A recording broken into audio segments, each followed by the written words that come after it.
this Mark's Reviews and Tutorials video. We've got ourselves a little bit of an oil leak sitting on the splash guard here, as you can see. Now that looks to me like it's coming from that Tappet cover gasket or rocker cover gasket. You see the bolts are right there beside it. I'm going to do a two-stage repair on this. Stage one is I'm just going to get the right bolt, which is here. You see this special type of socket called an E-socket. And we're just going to nib all of those up and see if that's all it takes, if they're just a little bit loose. Stage two is replacing the gasket if that doesn't fix it. So it really is as simple as you get that off and have a look at the video coming up right now as to how to get that off. There's a little vacuum line that needs to be disconnected. And then we've got some looms that are sort of very much in the way of all of these different bolts. They come right up around the front here. I'm going to nib the gasket all the way around, give them all a tighten. So we're just going to pop this off here.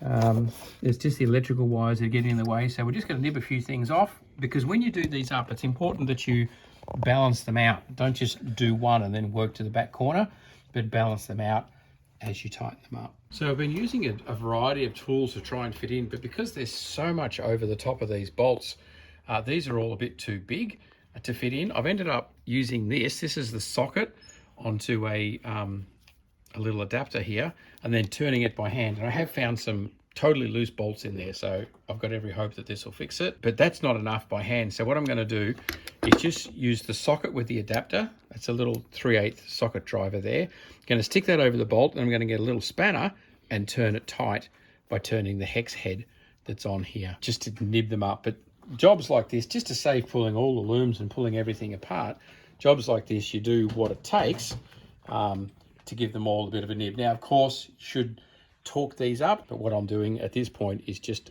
tightening them up. So it got to this point, I could get, just with the narrow little back on the socket, I could get that over to the back bolts and then put a quarter little, a ring spanner would have been better, but a quarter little spanner that fits onto there like that, so we could then turn that and give them a tighten up. That's just saving pulling all the loom and all the rest of it off the back of the engine there, just getting to those bolts and giving them all a tighten up.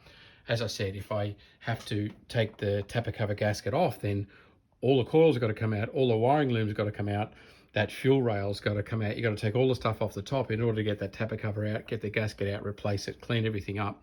So stage one is just try and nib the bolts up, see if I can arrest the oil leak that way. And stage two is to go full on with the chain. Okay, and also typical BMW, you see they've got Tappet cover gaskets here in the middle as well. So you can give all of these a tweak and tighten as well. Not as leaking from there, but if you're pulling everything down a little bit, you want to bring it all down to the same tension. So middle ones as well.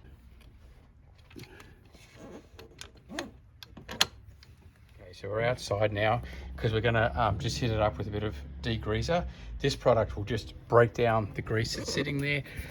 By doing the degreasing, we're allowing ourselves to be able to see if it's worked or not, basically. Just right up the back there and on there, I've given a bit of a wipe. There's not much oil here, it's just a tiny little oil leak, but we'll give it a hit with degreaser to knock it off there, and that will let us know if it's leaking again. It all up, that all comes up nice and clean like that. So of course now we can have a look later and check if there's any more leaks still coming out. I also did a little bit down the front there. Now the one thing that you can't spray with water, obviously electrical parts like that and plugs, you don't want to spray with water, but the other one is the alternator down there. You can see it's open at the front through to the windings and so forth. Don't spray that, they're expensive, they're $400 or $500. And you don't want to go and damage them.